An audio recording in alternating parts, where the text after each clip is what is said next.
Sarah, I want to give a big thank you for coming onto my channel and sharing your knowledge and your wealth of experience. It's very much appreciated, and I'm sure those who are watching the video, whether you're a beginner, intermediate, or even advanced, would learn something from your experiences.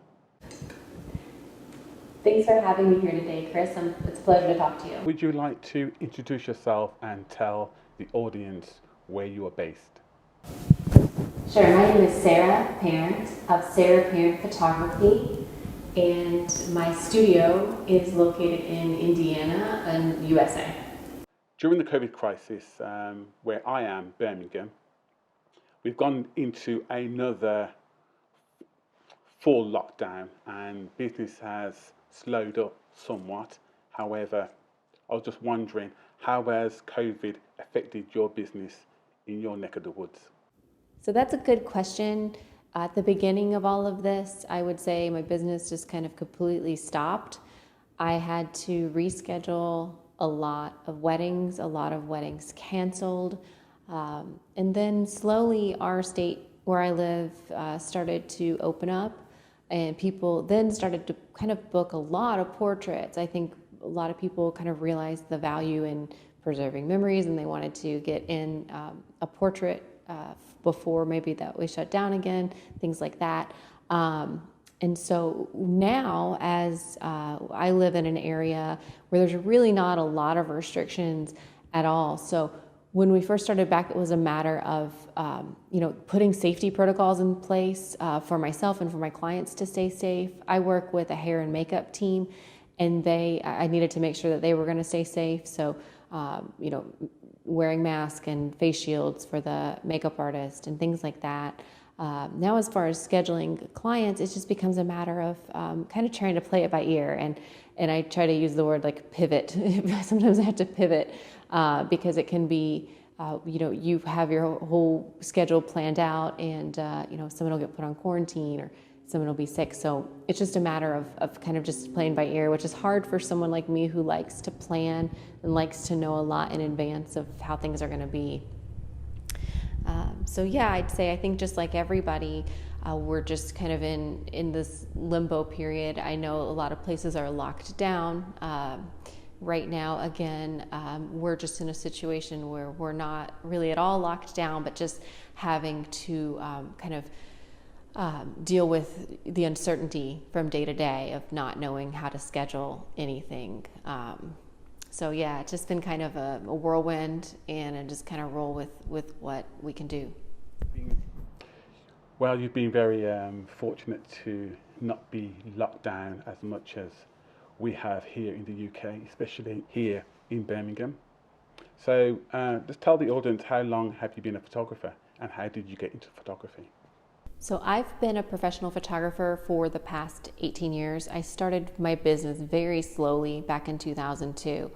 And even before that, I would take photography classes and I would do photo shoots for my friend, but my first paying photography jobs were in 2002. And I fell in love with photography. I knew I wanted to do it as a career, but at the time, nobody thought it was like a real job. So there weren't a lot of photographers in my town. And so I got a job working for another photographer and did that for a while. And then I went to university for something completely different. I went to school for communications and worked in that. I had a different full-time job altogether and did photography on the side. And then it just kept growing and growing, and I had to kind of make a choice as to what I wanted to do. Did I want to, continue with full-time employment through an employer that was, pretty secure, or did I want to try to go out on my own and start my own business? So, or keep going with photography. So I would say it took me probably about 7 years of doing both part-time and full-time before I went full-time into my photography career. And it was scary. I didn't know, it was kind of a big leap. But I did it so slowly. I wanted to make sure that I was able to sustain myself with just my photography income, and waited till I got to the point where my business grew that I had to make a choice. So I chose photography. I was super happy that I did. And Sarah, what type of photography do you do? So I always say that I specialize in photographing people. I think that I just love the connection with people. Now I photograph primarily high school seniors, which I know isn't a big thing in a lot of other countries or even a lot of different states, that it's not as big as it is here in the Midwest part of the United States. For high school graduation, everybody gets their hair, well, girls get their hair and makeup done and wear a bunch of different outfits to kind of celebrate their senior year. And that's what I primarily focus in right now in my business. When I first started, I would take pictures of anything anybody would pay me to take pictures of. So it was just a matter of, I didn't really set out to specialize in it. I think that as I kept going, I just realized how much I loved working with that age group. Loved the energy, loved the excitement of that time. I think most photographers, when they first start out, start taking pictures of any and everything, and then later in life they sort of home in on a particular genre of photography. So are there any benefits of focusing on one particular type of photography, like senior portraits, etc.? Focusing in with senior portrait photography, where I am, gives me the ability to be able to really hone in on that one area and say, you know, when people are looking for a senior portrait photographer, I hope to be on the top of their minds in the area where I live. So it allows me to really just kind of work with that demographic in my area and to hopefully be somebody who's well known for that. So Sarah, is there a disproportion of female photographers, professional female photographers, in your opinion, in photography in general and in your area? So that's a good question.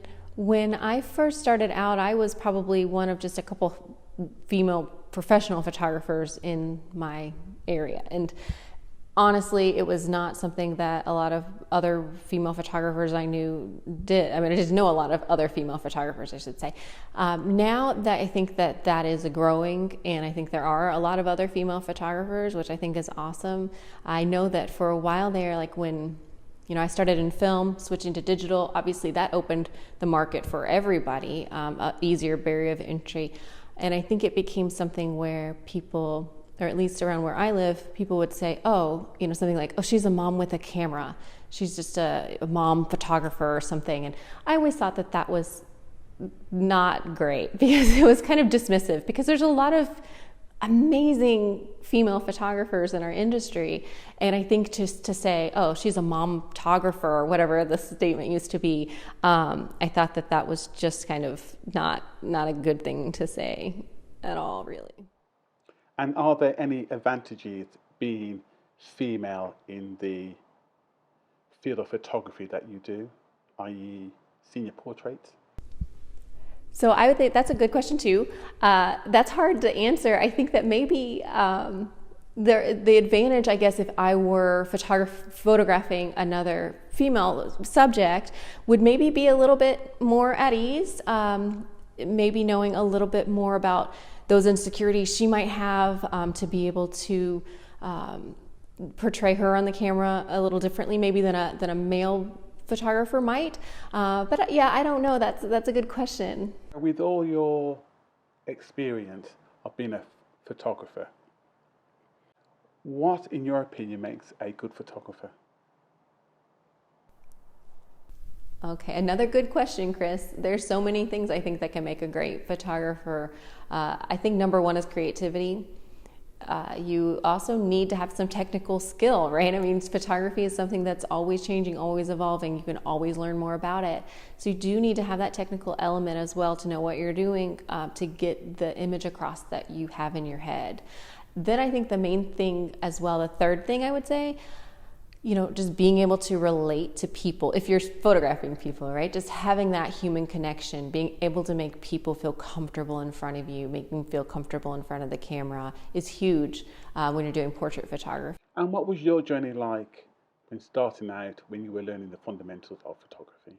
When I first started, I started working in film, and so that was much different. I started learning in the darkroom, and when I'm talking to photographers that are just starting out, I say, hey, if you can get your hands on a film camera and learn that way, it's truly the best way, because you're going to learn what that takes. The cameras we have today do so much of the thinking for you, but if you want a certain image in your head, you need to be able to control the camera to be able to produce that. So technical training that I did, I took classes, learned in the darkroom. I took classes in high school, and I took classes in college, and then I took classes, just workshops and things, anything I could get my hand on. I worked for another photographer and learned from them when I was first starting out. So I think all of those things really help, and helped me anyway when I was learning, to give me the fundamentals. How important is it to be around other creatives, and what are the resources that you use to achieve this? I think it's extremely important to surround yourself with other creative people when you're working in a creative field like photography.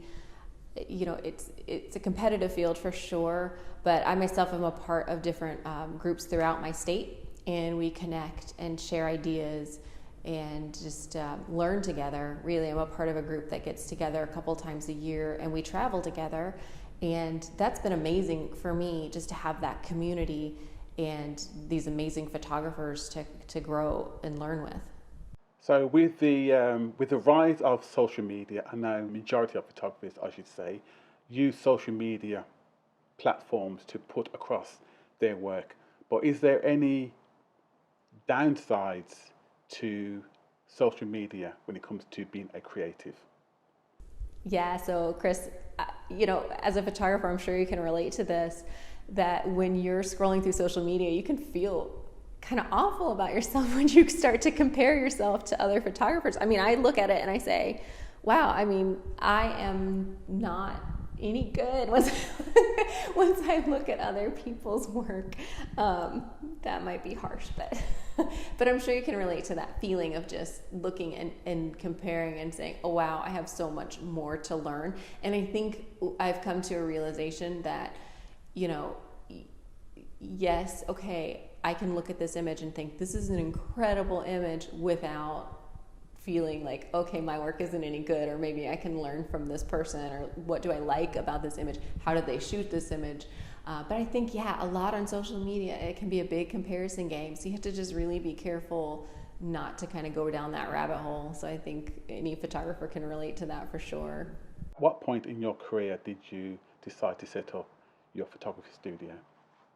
So for me, I started out working for someone else in a studio, and I saw the way that gave you an opportunity to have a place to call your own, a place to meet clients, or a place where to have when the weather is bad. Here where I live, it's rainy and snowy in the winters, and kind of just really is difficult to do any photo shoots during that time. So I knew when I was going to go full-time in photography that I needed a space that I could work year-round. So I think, you know, back when I went full-time in 2009, I thought I really need to have a space that I can call my own, that I can work year-round, that I can do, you know, headshot photography and things like that would help during off seasons. So that was really kind of what started my dream, and I would just save up ideas in pictures that I would see of other photographer studios until I was able to realize my dream of building a studio.